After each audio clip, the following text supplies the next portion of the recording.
Good evening, everyone. I'm Rick Lanneman, Vice Chairman of Spencer Stuart and a Director of the Foreign Policy Association.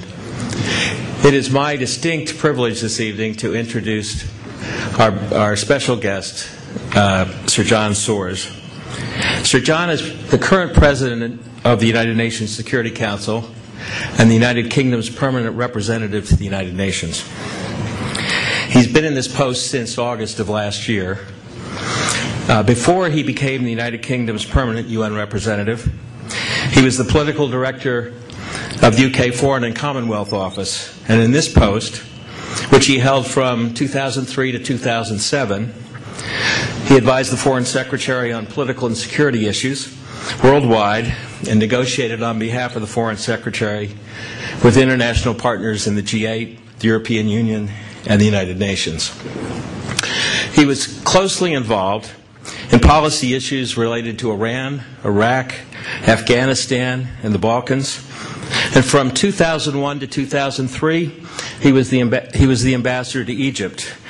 And during a 3-month period in this time, he was the government special representative to Baghdad, which must have been very interesting. Between 1999 and 2001, he was Foreign Affairs Advisor to Prime Minister Tony Blair. It's my distinct pleasure to welcome tonight Sir John to this FPA forum. Sir John?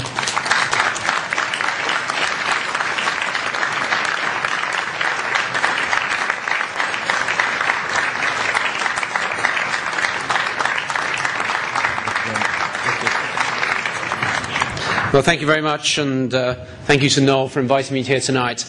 I'm very impressed by everybody's stamina. I think you would all qualify to be ambassadors at the United Nations for living through so many speeches in one evening, and I'm glad to say that this is the last one that you're having to listen to. But it's great to be here, a great honour to be here to celebrate the Foreign Policies Association's 90th birthday. And it's particularly good to be here with a mix of corporate leaders, diplomats and politicians.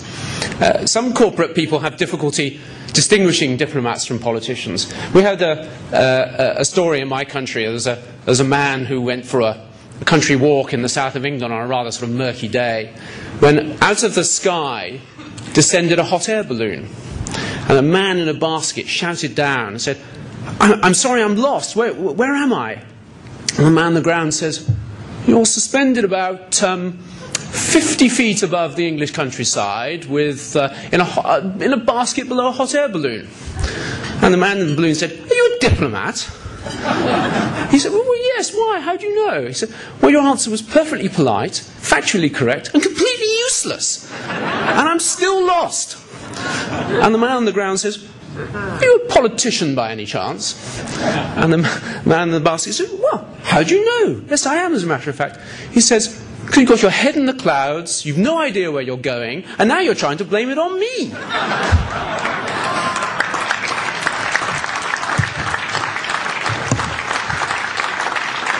Well, anyway, I was looking for inspiration for tonight, and who else to look for but Clint Eastwood? And at the end of the good, the bad, and the ugly, they find the buried treasure in the graveyard. And Clint Eastwood says, "There are two sorts of people in this world: those with a loaded gun and those who dig. You dig." And there are two types of diplomats in the world as well.